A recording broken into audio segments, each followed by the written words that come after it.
The story begins with a man named Mel, who, along with his wife, visits his older sister's house. Mel doesn't have any children of his own, but he loves his sister's daughter, his niece, deeply. Whenever he gets free time, he and his wife make it a point to visit her. Over time, Mel grows extremely close to both his sister and his niece, spending most of his days with them. He enjoys those moments, plays with his niece, and after putting her to sleep, he and his wife prepare to leave. Mel's sister, Belen, is a kind-hearted woman who always wants her brother to be happy. That evening, after leaving her house, Mel immediately notices that his wife seems upset with him. Curious, he keeps asking what's wrong, but she avoids answering, as if something serious is on her mind. Finally, she admits the truth: she wants a child of her own. Every time she sees Mel with his niece, she feels a stronger desire for them to have a son too.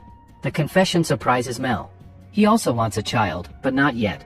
He believes they should first settle down in life before thinking about raising a baby. This difference sparks a heated argument between them. His wife, however, insists that having a baby would complete their family.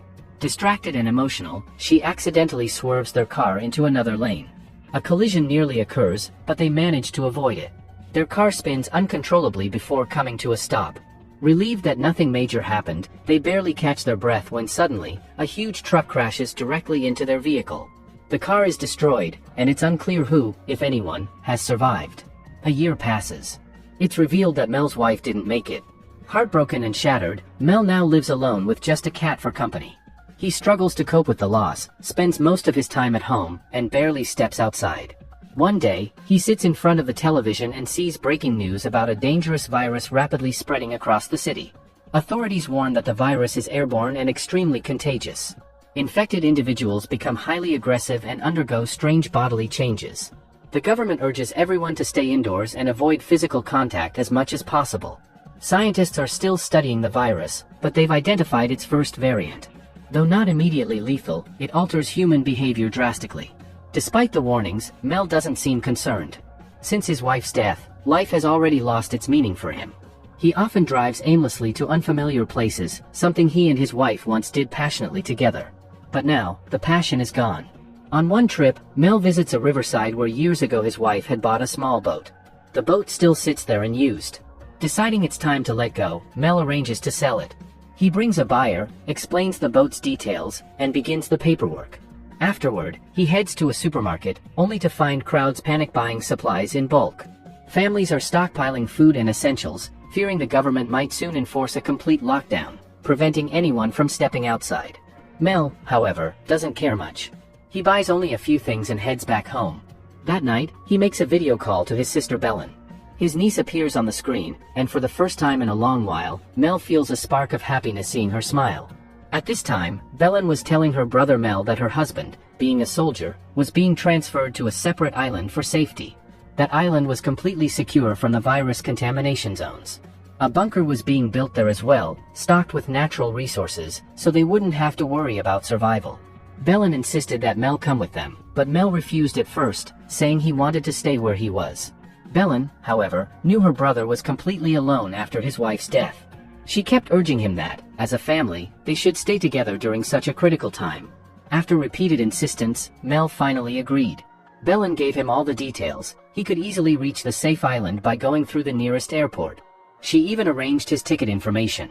All Mel had to do was wait until the next day and board the plane. What none of them realized was how dangerous things were about to become. The next morning, Mel left for the airport, listening to the news on the radio as he drove.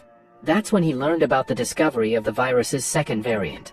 Unlike the first version, which only caused aggression, this new strain was far more violent. Infected people were now biting others, spreading the infection through blood and wounds, causing the disease to multiply uncontrollably. The government had no solution yet, and panic was rising everywhere. Growing anxious, Mel pushed forward, determined to get on that plane. When he reached the airport, he stood in line with countless others who were also desperate to leave. But chaos soon broke out as all the flights were suddenly canceled. Authorities announced that the entire airport was being shut down. Because of the new, more dangerous variant, no country wanted to risk allowing outsiders in and spreading the virus further. The airport descended into chaos, panic, shouting, and confusion everywhere. Mel's phone rang. It was Belen. She told him he should return home immediately since the government had sealed off the airport and canceled every flight. "The safest place for you right now is your own home," she urged. Mel reluctantly agreed and started heading back. The streets, however, were clogged with endless traffic. Cars were backed up for miles, not even leaving space for bicycles to pass. After waiting for hours without any movement, Mel finally grabbed his cat and continued the journey on foot. From morning to evening, he walked until he finally reached his apartment. But when he arrived, the scene was frightening. Police officers and heavily armed soldiers were surrounding the area. A large transport pipe was set up to take infected people away. Mel quickly discovered that his neighbor had contracted the second variant. The man was behaving like a wild predator, aggressive, violent, trying to bite and attack anyone in sight. Soldiers subdued him with their weapons and dragged him away. Shaken and tense, Mel rushed inside his apartment. Every news channel was still covering the virus outbreak, now spreading across half the world. The government was issuing strict orders for people to stay indoors. Just then, Mel received another call from Belen. This time, her voice was calmer. She told him that she, her husband, and her child had successfully reached the safe island. Meanwhile, the government had begun setting up different kinds of safe zones for the remaining survivors. In these safe zones, massive underground bunkers were being built to gather people together. But Mel strongly believed that such places were actually the most dangerous. If even one infected person managed to slip in, the virus would spread rapidly among everyone trapped inside, with no way out. That's why Belen warned her brother not to trust the bunkers. Instead, she instructed him to stay home, lock every window and door, and stock up on as many supplies as possible to survive for as long as he could. After carefully listening to all her advice, Mel went to a supermarket. What he found there shocked him. People were looting supplies like madmen. No one was paying, shelves were being emptied, and chaos ruled the place. Almost everything was already gone. Mel tried to gather whatever scraps were left, but people were so desperate they even snatched items right out of his hands. Somehow, he managed to grab a few cans of food, stuffed them into his bag, and began heading back home. But something happened that Mel wasn't prepared for. As he walked, he spotted a group of police officers ahead. Suddenly, an infected man lunged at one of them and bit him viciously. Mel froze in fear, but quickly grabbed a stick for protection. Instead of running away, he stepped forward to help the officer. The infected man then turned his fury on Mel, attacking him with wild, animal-like aggression. Mel fought him off with the stick, but it was clear he couldn't hold him off for long. Luckily, the officer was still alive and managed to pull out his gun. With one shot, he brought the infected man down, killing him instantly. Shaken, Mel rushed to help the wounded officer, only to see the man pointing his gun back at him. Mel quickly realized why. The officer had been bitten, and he knew he would soon turn into one of those creatures himself. He begged Mel to leave immediately. With no choice, Mel ran. Moments later, he heard a single gunshot. The officer had taken his own life before the infection could consume him. Back in his apartment, Mel locked every door and window twice over. He reinforced his home as best he could, determined not to let anyone or anything inside without his permission. Meanwhile, buses arrived in the city to transport civilians to the government safe zones. Soldiers were rounding up residents, loading them in, and driving them to the bunkers. But Mel remembered his sister's warning, that those zones might be more dangerous than staying alone. He chose to remain hidden, turning off all the lights in his apartment so soldiers wouldn't notice he was still there. And so began Mel's terrifying survival journey, one that could end with him starving, being infected, or dying alone. Days passed this way. The town was now completely deserted. Everyone had been taken to the safe zones. Only Mel remained. To let Belen know he was alive, he recorded videos and tried sending them to her, but with the internet shut down and no cellular network working, nothing went through. Slowly, his food supply ran out. Mel realized that if he didn't die from infection, hunger would finish him off. Desperate, he decided to search the nearby houses for food. He combed through one home after another, finding nothing. Finally, when he entered one house, he froze. Sitting across the room was an elderly woman in a wheelchair. She couldn't walk, which was why she hadn't been taken to the safe zone. She had been surviving alone in that house ever since. Mel thought the old woman might have some food, but she had already refused. The good thing, however, was that she had done a little research beforehand. She guided Mel, telling him which houses might still have supplies. Since the old woman couldn't go herself, Mel used her information and set out to search. After hours of looking, he was lucky to find several cans of food. He carried all of it back to her house, showing that he was a good man, sharing the food with her instead of keeping it for himself. After so long, they both finally had a decent meal together. Still, they knew this supply wouldn't last forever. One day it would run out, and they would need to look for more resources. The old woman advised Mel that he should have gone to the safe zone with the others. "Why did you stay here like this?" she asked. Mel had no real answer. Instead, he kept searching for food. Luckily, he discovered a house filled with useful supplies. He brought them back, and together they created a system to ration everything properly. Over time, Mel grew comfortable with the woman. In fact, while eating, he even spoke about his late wife. Surprisingly, he admitted he was almost relieved she had passed away. Otherwise, she would have been forced to witness this horrific world. The old woman agreed, saying, "Whatever happens, happens for the best." After eating their fill, they both went to sleep. Mel often tried to contact his sister or send her videos, but there was still no network. He worried about whether she was safe but chose not to stress too much. One night, a radio signal suddenly came through, carrying the voices of soldiers. The old woman urged Mel to listen. The soldiers were sending out a message to anyone still alive in the town. They could come to the safe zone with no restrictions, where resources and protection would be provided. But the old woman warned him, where there were more people, the chances of the infection spreading would also be higher. She believed it was safer to stay away. Mel disagreed. He knew their supplies would eventually run out, and if they stayed, death was certain. Even though the woman could barely move, he was determined to take her with him to the safe zone. He packed everything and got ready the next morning. But when he went to her room, he froze in shock. The old woman had died. She had swallowed a large number of pills, intentionally choosing death over the risk of becoming a zombie. She even left a letter for Mel, thanking him for taking care of her during these days. Mel was heartbroken, but he knew he had to continue his journey alone. He recorded several messages for his sister, warning her that the roads were blocked and that she would need to head toward the government's bunker safe zone. As he gathered supplies, a female zombie attacked him. Fighting her off, he shot her, realizing that the noise would always attract more of them. He quickly grabbed his cat, packed his resources, and mounted a motorcycle. Speeding through the streets, he knew he had to reach the safe zone at any cost. Zombies chased him, but the motorcycle's speed kept him ahead. Eventually, he reached a blocked road and was forced to go off-road into the forest. When Mel arrived near one of the supposed safe zones, he was horrified to see a massive number of zombies waiting there. They swarmed toward him, forcing him to fight while trying to escape. In the chaos, his motorcycle lost balance and crashed, throwing him to the ground. His cat, locked in its cage, was still safe, but the bike was too damaged to restart. With hordes of zombies closing in, Mel had no choice. Grabbing the cat's cage, he ran as fast as he could, searching desperately for a place where the infected couldn't reach him. But in such a vast forest, he had no idea where safety could possibly be. Mel ran as fast as he could until he reached the riverbank, where he rushed into a small seaside house. The zombies were still chasing him, but he managed to outsmart them and escape through another route. Nearby, he saw several boats. He quickly climbed into a motorboat, but it didn't seem safe. Bloodstains were splattered everywhere. As Mel looked around, he suddenly heard a faint sound. Curious, he followed it and discovered a small child inside the boat. The child had already been infected and turned into a zombie. Mel froze, unsure of what to do. It was just a child, even though it was a zombie now. Mel was kind-hearted, and he couldn't bring himself to harm the kid. Instead of using the motorboat, he took a smaller boat and rowed away.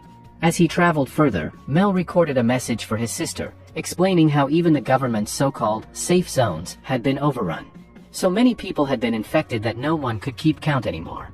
If he had stayed inside the safe zone, he might have turned into one of them too. As he carefully moved forward, he could see countless dead bodies floating in the water, a sight so horrifying he could have never imagined it before. Hours later, while continuing his journey, Mel spotted a ship in the distance. He waved desperately, trying to get their attention. At first, the people on board pointed guns at him, afraid he might be infected. But Mel explained everything. He wasn't infected, he was just trying to survive. After hearing his story, they finally pulled him aboard. The survivors took him to their main base, a larger ship where more people were living together. Among them was a man named Ben, a pilot, who treated Mel kindly and even gave him his own room. When Mel asked if there were other survivors besides them, Ben admitted, "No, you're the only one we found." The reality sank in. If he wanted to live, he'd have to stay with these strangers. That night, as Mel tried to sleep, he noticed a family approaching the ship, begging for help. Mel assumed, of course, that the crew would rescue them. But the next day, when he asked Ben about the family, he was told no such family had ever come. "You must be mistaken," Ben insisted. "Things like that don't happen here." Mel was unsettled. The entire situation felt wrong. Suspicion grew stronger, especially after Ben warned him to focus on his work and stop asking questions, or else his life might be in danger too. Mel realized he couldn't trust them and decided to secretly investigate. When he ventured into the lower deck of the ship, he was shocked to find the same family locked up and treated like prisoners. Wasting no time, Mel freed them. One man begged desperately for his missing wife and daughter, but Mel didn't know where they were. All he could do was help whoever he found. Their noise, however, drew the attention of armed crew members, who stormed in ready to shoot Mel. Just as they were about to fire, Ben appeared and killed one of his own men to protect Mel. Furious, Ben scolded him for interfering, but now the secret was out. With no choice left, Mel, Ben, and the rescued families tried to escape. The ship's captain and his loyal crew opened fire as they fled. One bullet struck a man from the rescued family, while another hit Ben in the shoulder. Somehow, Mel managed to speed the boat away, leaving the ship far behind. Wounded and weak, Ben collapsed. Mel steered toward the shore, determined to save him. He planned to take Ben to a nearby hospital for treatment and then climb to the top floor to contact a rescue team. Along the way, Mel asked Ben the question that haunted him: what happened to the missing women and girls from that family? Ben finally revealed the sickening truth: the ship's captain was a vile, corrupt man. He used to gather people like this and do unspeakably horrible things to them. Hearing about it made Mel furious, but for now, he had to focus on survival. Punishment could come later. As soon as he drove near the hospital, a swarm of zombies attacked them. Somehow, Mel managed to kick them away and rushed Ben inside. Inside the hospital, there wasn't a single staff member left, only darkness everywhere. A patient and even a doctor had already turned into zombies. Mel dragged Ben into a chamber and laid him on a stretcher. Ben told him he had to remove the bullet from his shoulder if he wanted him to survive. Mel had never done anything like this in his life and felt dizzy just thinking about it, but he had no choice. He started gathering the equipment for surgery. When Mel went into another room to grab some medicine, a zombie attacked him. Somehow, he shot it dead, but the gunfire attracted even more zombies. He ran for his life, but just as things looked hopeless, a nurse appeared and saved him. She quickly lifted the injured man onto another stretcher and carried him to another chamber. Soon, Mel discovered that the nurse wasn't alone. She was with another woman and some children, all hiding in the hospital for a long time with doors and windows barricaded. The nurse eventually helped Ben by removing the bullet from his shoulder. A while later, she told Mel that Ben was stable and then asked, "What's the plan now?" Mel, panicking, asked her if there was a helicopter or a plane they could use to escape. She showed him a helicopter parked below, but it was surrounded by dozens of zombies. Going there was suicide. Mel then opened up about how his wife had once been brought to this very hospital after a car accident, and how she had died here. Memories of carrying his injured wife through those same halls rushed back. He whispered apologies to her, regretting that he hadn't agreed to start a family when she wanted to. He had wanted to settle down first, but now life had left him completely alone. Overwhelmed with grief, Mel climbed up to a hospital tower and broke down in tears. Suddenly, his phone buzzed. There was network signal. Messages started pouring in, and among them were videos from his sister. She said they were safe on an island untouched by the virus, with plenty of resources. Mel felt a flicker of hope and replied immediately. But before he could think further, gunfire erupted below. A ruthless gang had arrived, killing survivors and looting their supplies. Mel rushed back to the others and warned them, "We have to reach that helicopter in secret. If the gang gets it first, our only chance to escape is gone." Everyone began preparing to move. As they slipped out, a zombie suddenly attacked one of the nurses. Mel managed to kill it, but she was fatally wounded. She urged them to leave her behind, saying she would hold off the zombies. Mel, the other nurse, and the children pushed ahead. They reached an open ground filled with zombies and carefully set up makeshift barricades to stay hidden as they moved silently forward. But disaster struck again. A wheel from their cart got stuck, making a noise that drew the zombies toward them. The numbers kept growing, and survival seemed impossible. They were almost at the helicopter when the nurse broke one barricade and rushed the kids inside. Mel stayed behind, fighting off zombies. Just then, the gang members showed up, aiming their guns at him. But Mel quickly tore open another barricade, letting the zombies flood in and attack the gang. In the chaos, Ben started up the helicopter. The nurse threw down a ladder, and Mel grabbed it just in time. They lifted off into the sky, heading for the island where Mel's sister was. Excited, Mel called his sister. But her voice shattered his hopes. "Don't come here. The virus has spread here too. It's dangerous, there's no point." Mel felt his world collapse, but deep down, he knew he had to save his sister, no matter what. Despite the danger, he decided they would still fly to the island. Military jets escorted them through the skies, and their fate was sealed. And with that, our story comes to an end.